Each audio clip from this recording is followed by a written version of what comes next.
It's the man YSN, and you're listening to YSN Radio. Yes, sir, yes, sir, yes, sir. I know what time it is, man. You're rocking with the man YSN, and you're tuning into the episode of YSN Radio, the coolest podcast in the South, man. Back here with another episode. Hope you've been doing good. I've been doing good as well. God's been blessing me, man. It's been a really great couple weeks, and we got a lot to talk about today. Whole lot to talk about today, man. So boom, before we get into it, I want to start off with a couple shameless plugs. Got some really nice gigs coming up, man. One coming up this Friday here in Atlanta, Georgia on Friday. Like I said, that's July 18th. I'm going to be with the Butterflies Collective, or the Vibes Collective, excuse me, DJing at a pool party. Pool party vibes, man. It's gonna be a nice day outside. The sun's gonna be shining and the vibes are gonna be vibing, man. So come and pop out. We're gonna be at Ivana Woods. That's in the Peachtree's Corners area if you're in Atlanta, man. So it's gonna be from 3 till 7. Let me double check the time. I think 3 to 7 or 8 p.m., man. So plenty of time to come out, get your swim on, get your vibe on, bro. It's gonna be me, Femme Fatale, and one other DJ. Let me look at the card. It's gonna be 3 DJs on the card. Yeah, so me, Femme Fatale, LB, and King are all gonna be on the ones and twos, man. It's gonna be a dope show. So boom, and it's free. It's free as well. So bam, check out all the information at the Butterflies Collective Instagram page. All the details will be there. It's going to be a dope show. And shout out to the Butterflies Collective as well, because a couple months ago, earlier this year, they featured me on their channel doing a house pop EDM mix. You feel me? I do like to jump into the EDM bag, so you know they let me get on their platform and do my thing. So shout out to them. And yeah, bring me back Friday for a live event, man. We're gonna be at the pool with the pool party vibes. And then August 1st, 2 weeks from now, it's going to be a Saturday, I'll be back in Knoxville for the Knoxville's Vintage Market 4-year anniversary. Ain't it crazy, man? 4 years of the Knoxville Vintage Market. And I got to go back for the 4-year anniversary because I was there for day one. And been rocking, with my man Ricky ever since. So I got to pop out and do my thing for the 4-year anniversary. And we're going super big, man. We're going to be at the Mill and Mine, one of the biggest, most prolific concert halls in Knoxville. And we're going to bring the Knoxville Vintage Market there. So boom, it is only fitting to do it that big, man. So pop out August 1st, Saturday. And it's going to be from 12 to 5 or 6 all day. All day, really, man. It's going to be a jam, bro. Me and my man, DJ Voltage Victor, is going to be popping it off all day long. Whole bunch of vintage resellers, vendors, art, jewelry, shoes, clothes. Everything you need vintage is going to be at the 4-year anniversary of the Knoxville Vintage Market. Saturday, August 1st at the Mill and Mine in Knoxville, Tennessee. You need to be there. Boom. Last but not least, the biggest of them all. Man, September 7th through the 10th, the man YSN will be DJing live at New York Fashion Week. Yes, you heard that right. New York Fashion Week. The man YSN DJing. Ain't that crazy? So boom, I will be DJing live for Runway 7 Fashion. 4 of their shows taking place at Sony Hall right in the heart of Times Square in New York City. The shows will be September 7th, 8th, 9th, and 10th. So check out runway7.com. Let me confirm the website. I don't want to send you to the wrong place, but yes, Runway 7 Fashion is a fashion production company in New York, and they put on fashion shows, man, and combine fashion, music, art, culture all into one. Go check them out on Instagram at Runway Fashion. Check out the website and get your tickets at runway7fashion.com and Runway7Fashion on Instagram. Like I said, New York Fashion Week, they're going to have me as the official DJ for their shows September 7th, 8th, 9th, and 10th at Sony Hall, Times Square, New York City. Never been to New York before. Never been to New York Fashion Week before. Honestly, I was flabbergasted. shocked when I got the email when they extended the offer, man. But I cannot turn it down, bro. This is going to be a huge opportunity, and a huge, big, just big. I really don't know how to wrap my mind around it. But either way, we're going to get out there and make it happen, man. And of course, we are going to be, we as in YSN Radio, the podcast, you, the people, are going to be with me watching the whole thing. I will be doing vlogs, interviews, all type of content out there. It's going to be a whole experience, man. You already know how it gets down, bro. If you check out all the South by Southwest vlogs, you already know what time it is, man. Boots on the ground, showing you all the raw, unique perspectives of New York Fashion Week, man. Bringing you everything from the fit checks, interviews. We're going to be celebrities, all type of shit going on, man. I've been watching all type of New York Fashion Week content on YouTube just to prepare myself on what to expect when I get up there, man. And so, boom, if you're watching this and you're a fashion brand, energy drinks, whatever, and you want to be a part of the magic, holla at me. We are accepting brand partners, man. And I have a whole layout of everything you can expect to get if you partner with the man YSN and YSN Radio during New York Fashion Week, man. Everybody eats, man. Everybody eats, bro. So, boom. All that and more. Make sure you get more details about New York Fashion Week, Knoxville Vintage Market, the Vibes Pool Party coming up this Friday. All that will be on my Instagram at Real YSN, man. So boom, now that we got the shameless plugs out the way, let's go ahead and get into some topics, man. There's a lot of stuff I want to talk about that I've been monitoring over the last couple weeks, man. I really wanted to form a complete thought and opinion, about this, because a lot of stuff has been going on in the hip-hop community, man. And for starters, we got to talk about it, man. Pooh Shiesty. What the fuck, bro? What the hell? All right, if you remember, a couple months ago, earlier this year, I told you guys that there was a rumor circulating that Pooh Shiesty had robbed Gucci Mane and at a studio in Dallas. Now, at the time where I talked about it on the podcast, it hadn't been confirmed, but it was floating around a few blogs and on Twitter and Instagram and YouTube, but it hadn't been confirmed yet. Now we all know it was extremely confirmed.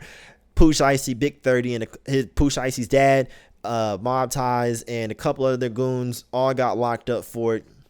And it's been an ongoing saga ever since, man. And so within the last 2 weeks, actual video footage of Pooh Shiesty and his goons holding Gucci Mane at gunpoint, forcing him to release Pooh Shiesty from 1017.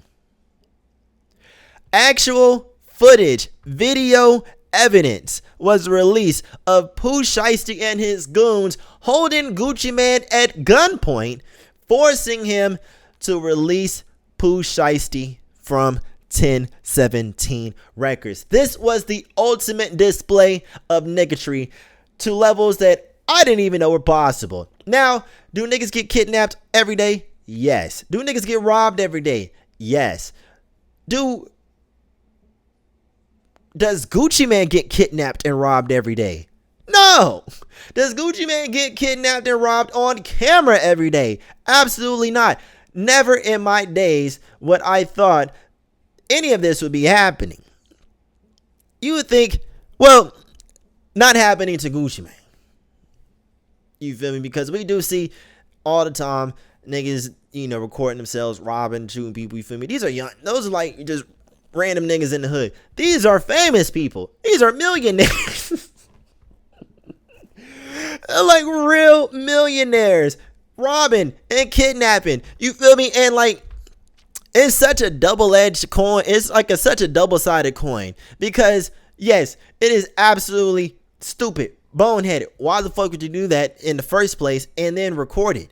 But on one end, on the other side, Pooh Shiesty has been telling us exactly who he is and the type of guy he is from day one.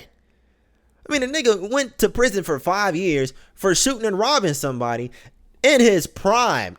Like, if you don't remember, 2020, 2019, 2020, Pooh Shiesty was the hottest nigga on the planet and was still robbing and shooting niggas. And he gets out of prison and does the same thing. You feel me? And like on one, like, yes, that is objectively wrong. You can't do that. But at least he's staying true to what he's saying.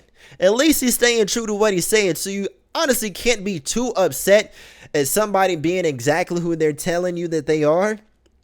But it's just seeing it in real time and the how unapologetic like he was about it, you know, like it was really crazy to see. And then the funny part about it was Gucci Mane didn't, like, of course the whole situation, like, it's a nigga, like he's trying to walk out, the dude is at the door, Draco in hand, pointing right at him. And Pooh Shiesty like, say it. He's like, say what? Say you dropping me. And then Gucci Mane, he didn't really sound like he was scared. More so annoyed. Just really annoyed. Like, you dropped. Pooh Shiesty dropped in 2017. What else you want from me? Like, because honestly, either way it went, Pooh Shiesty was going to be fucked regardless. Because Gucci Mane's bodyguard was an off-duty police officer. That's a federal crime within itself, and he's already on house arrest, and is a whole bunch of shit in that indictment. Saying Pooh Shiesty was fucking his PO, and that's how he was able to move around freely and sending false check-ins and this, that, and the third, and then a screenshot of their group message got leaked. It was so crazy, you know, how all his goons were just ready to throw their life away. The message says, I need 10 30s for this weekend. We pulling up on WAP. I think it's on, I'm there. Overstood. What you need. Like, niggas without question, ready to throw their lives away for the sake of Pooh Shiesty. And it brings me back to my earlier point that I've said a few times before on this podcast. Rappers have a lot of influence. Whether they want to play the entertainment card or not, that is true. Rap is entertainment at the end of the day. But you cannot deny the amount of influence that they have on people. All he said was, I need 10 certies, 10 certified members. And that's all it took for them to, I'm there. Now everybody's going to prison. Everybody's going to prison. But I think that argument trying to convince, you know, street niggas on like how stupid it is to do shit like this is really a moot point, because what do you really say to niggas who don't care about their life? What do you say to niggas that's not afraid to go to jail? What do you say to niggas that's not afraid to die? What do you say to niggas that don't care whether they hurt anybody or whatever? Like, what do you say to niggas who really don't give a fuck? This is a prime example. Niggas got millions of dollars, robbing and kidnapping niggas with his dad. What do you say? There's really nothing you can say. Some niggas are lost causes. Lost causes. But I wonder if seeing this situation,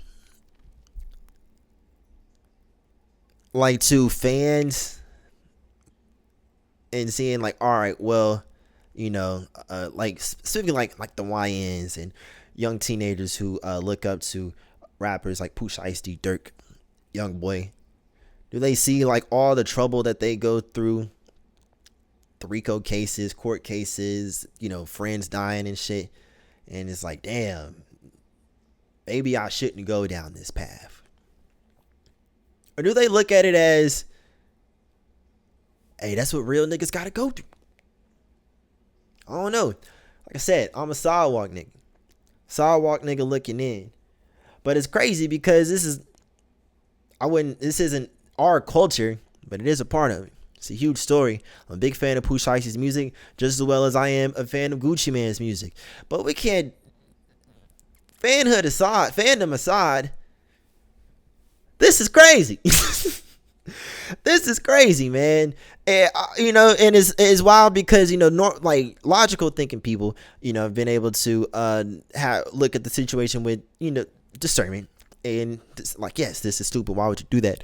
But there's also people online defending Pooh Shiesty, saying like, oh, Gucci Mane shouldn't have been playing with him. He signed to a bad contract. Woo, woo, woo. Let the lawyers handle that. Let the lawyers handle it. Like, Pooh Shiesty has so much leverage. He got out. FDO was the biggest song in the country. Like, Pooh Shiesty, the hottest rapper out of Memphis in the last 5-6 years. One of them, at least. Pooh Shiesty had all the leverage to get out the contract if he wanted to, if he went about it the right way. So why go through this hostile takeover and expecting it to go your way? Again, what do you say to niggas who don't care? What do you say to niggas who don't care? I don't know, man. I just hope people, young niggas is watching that, that look up to Pooh Shiesty, use him as an example of what not to do. How to navigate through business proceedings. If you are going to pursue rap as a career, if you're nice at it, but you do come from a street background, you got to pick one. You can't mix the two. Because this is a prime example of what happens when you try to bring the streets into the industry. When you try to bring the streets into business. He tried on some Suge Knight shit. And look where Suge Knight is at. In prison. It's the same way Suge Knight got Dr. Dre, tried to get Dr. Dre out of his contract with Eazy-E. Pulled up on him at the studio, beat the dog shit out of him, forced him to sign a contract. Eazy-E takes Suge Knight to court, claims he was forced to sign the documents under duress. It was found to be true. That's how Eazy-E was able to profit off of Dr. Dre's music when he signed to Death Row. Because when Eazy signed the contract releasing him, it was under duress. Now, the contract that they forced Gucci Mane to sign, it is on video of him being forced to sign it at gunpoint. Whether or not they would have got caught, it still would not have been valid because it was signed under duress. You're not supposed to do that. You can't bring the streets into the industry because once lawyers and these billion-dollar corporations get involved, that street shit is not going to hold up. You can be as street as you want to. The suits are going to win every single time. And we're seeing it clear as day. Pooh Shiesty may have won that day. He may have won the battle on that day. But in the long run, Gucci Mane has won the war. But at what cost, though? At what cost? Because now people are saying Gucci Mane is a snitch and is disappointing his fan base and all this other stupid shit. And it just makes me think, what was he supposed to do? Stand his ground? Get his head blown off? When people would have celebrated him then? No. They would have called him stupid. Why didn't you should have gave, come on now. It's like we don't want to see our rappers go down the wrong path, crash out, put their lives and freedom in jeopardy. But at the same time, we do. Clearly, Pooh Shiesty is in the wrong. Gucci Mane was the victim in the situation. What was Gucci Mane supposed to do? All the people that are shitting on Gucci Mane, calling him a snitch, a rat, X, Y, and Z, what did you want him to do? Kill him? I thought the whole goal of the streets was to get out. I don't know. Like I said, I'm a sidewalk nigga. But at the end of the day, I think this just goes to show that the 1017 curse is still going strong. Still going strong, man. Still going strong. So where do we go from here? Will Pooh Shiesty get off? Absolutely not. I don't think so. I don't think there's a snowball chance in hell of Pooh Shiesty seeing the light of day anytime soon. Gucci Mane's reputation may have taken a hit with the street niggas, but within the last 2 years and all the debate about who's a rat and who's a snitch, I honestly don't think that matters anymore. But the overarching theme here is it's okay to be a sidewalk nigga. Look what you got to deal with as a street nigga, bro. I don't know. Being a sidewalk nigga seems more and more fun every single day. Every single day, man. But crazy situation. Moving on, Young Miami's got the #1 song on radio right now with Spend Dat. If you haven't heard it, I'm not gonna lie, it's a banger. Where all my scamming ass niggas at? Spend that shit. Spend that shit. Great song. But it's been under some controversy after the BET Awards. So Young Miami came out to present an award, and of course they were playing her song as she was walking out, and the whole crowd started singing it word for word, which is a great, for Young Miami. Of course, she had the breakup with JT, the City Girls is no more, all the controversy she had, the fallout from the Diddy situation. A lot of people thought it was over for her. But you can't deny she's got a hit on her hands, and it's super catchy, the song is. However, it was India Irie, R&B extraordinaire, neo soul legend, spoke out against the song in his message, and pretty much saying, why is this being celebrated? The song is glorifying scamming and boosting. Why is this being celebrated? And again, she's not exactly wrong. While the song is catchy, it's a bop, the message of the song is very questionable. But India Irie was attacked and was called all types of old and out of touch and anti-black and all this extra shit because she was calling how she saw it. This is degeneracy in its prime form, put on the center stage and glorified. And she's not wrong. However, once again, there's a double side to the coin. Okay? Because is the song a banger? Is it a good song and catchy? And yeah, it is. I can't even lie. I played it a couple times in a few DJ sets. It's a good song. But the message, of course, is very problematic, and for the simple fact of what it's promoting: scamming, boosting, selling drugs. But it's not new. If you've been listening to rap since the 90s, she's not talking about anything new that hasn't been talked about before. But what I think India Irie was getting at is, I think it has gotten to a point to where our community has completely lost sight of what the like morals and morality and decency, but I was thinking about it, because when people speak out about this, it's never received well. When people speak out against black degeneracy in the black community, or any problems in the black community, it's never received well. You get called a coon, anti-black, and all these crazy names. And I have a theory on why that is. And I was thinking about that. I've been thinking about this over the last couple days, and I think this situation, with the fallout from Young Miami song is clear as day. Because in the song she's talking about scammers and boosters. Boosters, people going to the mall and stuffing bags full of clothes and selling it. And I think like the problem is like the people who do criticize black degeneracy and black culture are usually black people who have more privilege, access to education, money, or just institutions where they don't have to experience situations like that. And the situations I'm talking about is poverty.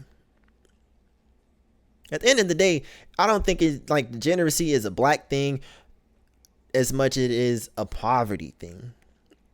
Because black people aren't the only people who scam and rob and boost.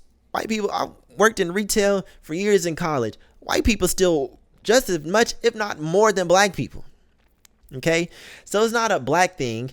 It's a poverty thing. All right?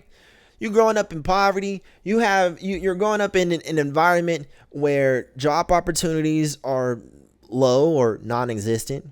The schools are bad. Drugs are rampant. There's no hope. But them bills need to get paid. Rent still due. Them lights need to be on. So what left is there for you to make things happen besides sell drugs, besides going out robbing, scamming, boosting? You got to do what you got to do.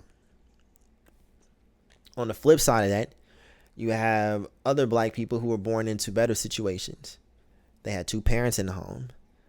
Parents had good jobs. They lived in good neighborhoods, went to good schools, were able to go to college and get a career. They're still black. Both black people live in two completely different realities, right?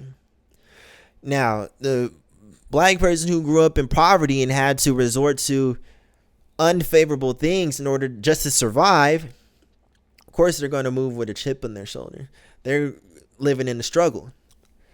The black person who grew up with privilege is going to look at all the stuff going on with black people who grew up in poverty and all the stuff that comes with that, the stealing, the degeneracy, the fighting, all of that, all the behaviors and the consequences of those behaviors, and look down on them. And they're going to speak out against those behaviors as if it's representative of the entire community. And in a way, it kind of gets portrayed that way through the media. And this is where the caveat is, because like I was saying earlier, although rap is entertainment, the influence of rap music is indescribable. The fact that Pooh Shiesty's influence was so strong that we don't even call him Ski Mask anymore. We call him Shiesties. The influence of rappers is indescribable. It's incredible, actually.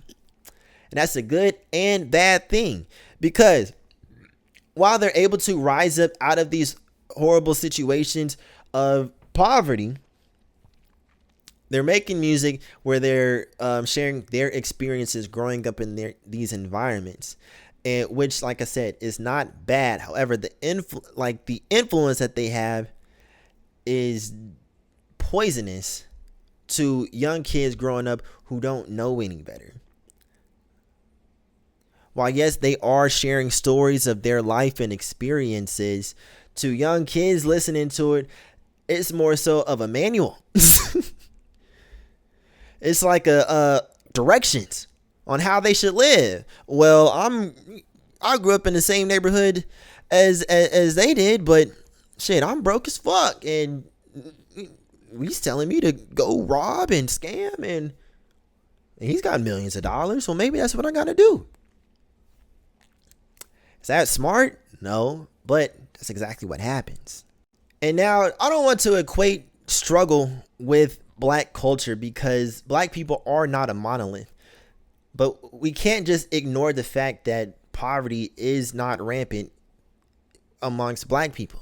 I mean, we're only 13% of the population. And I would say within the last 50 to 60 years since segregation is when black people really started having some money for real. But there is still a big disconnect between the haves and the have-nots. There always has been, and honestly, there always will be. Until, but that's a whole different conversation, man. But I think with pertaining to this topic at hand, when you see, these big songs like Spend Dat or Pooh Shiesty, or a few years ago with WAP, these big viral songs that blow up, and the content of the song may not be favorable, but they blow up and become the biggest songs in the country, and it gets all this backlash. It's a prime example of the haves versus the have-nots. And it's never going to go well, because think about it. The lady who who grew up, no family, no father in the home, mom didn't have a job, did okay in school, goes to college, had to strip and hoe at night to pay her tuition. And you think she's going to take criticism from the woman who grew up with two-parent household, went to school on scholarship, mommy and daddy, or if not scholarship, mommy and daddy had paid tuition the entire way, and she didn't really have to struggle a day in her life? You think she's going to take criticism for her? No. You don't understand what I had to go through. Same thing with the man who had to grew up having to sell drugs at 13, 14, because his dad was dead or in prison, and so he had to grow up and be the man of the house and sell drugs and rob in order to help his mom with the light bill or keep the rent paid or keep shoes on his siblings' feet. You think he's going to take criticism from a nigga who did not have to go through that? No. So of course they're going to relate to people who came from that struggle because they can see themselves in it.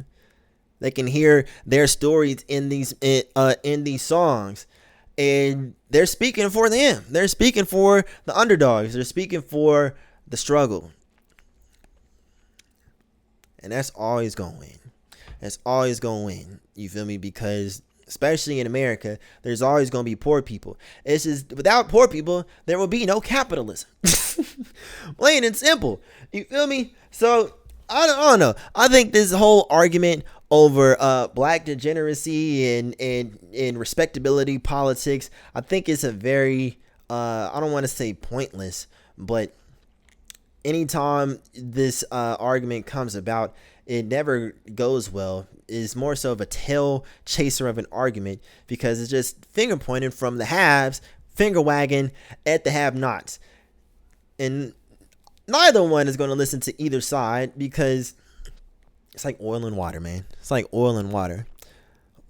At the end of the day, India Irie isn't wrong, but it's not take away from the fact that there are people who live in that reality to this day who run into malls, cracking cards just to survive. Does it make it right? No. But they're doing what they got to do. They're doing what they got to do. Moving on, man. Got some music to review, bro. So, a lot of good music dropped. Future finally came back and dropped a full album. And it is a banger, in my opinion. I ain't gonna lie, it's been getting a lot of mixed reviews over the last week since it's dropped, which I totally understand. I wouldn't say it's the best Future album that's ever dropped, but it's not bad, to say the least. It's not bad. 22 songs. My favorite tracks off the album, the intro song, Fucking Interview, Snow in Miami, Build a Bitch, and Off the Hinge are my personal favorites. But it's been a lot of chatter about the song 2018 simply because of the way he was rapping on there. He's like, it's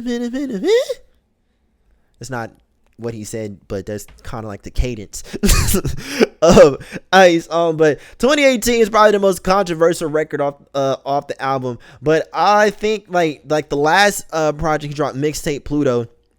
I think what was Pluto Ski, the song he was like, people was shitting on that song, and then like a week or two later, everybody was going up to it at the club, and I think that's just the effect Future has on people. He's still I think that speaks to his power as an artist. He's been in the game for well over a decade, really 20 plus years if you really know ball. And the fact that he's still able to experiment and try new things within his music and make it sound good, you got to give him his credit, man. So shout out to Future, bro.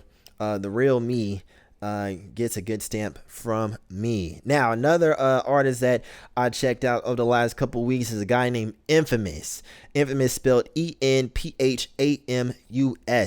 He got a new album out called No Biggie, and that motherfucker is hard. My favorite song off there is Easy. It's an intro track on that motherfucker, bro.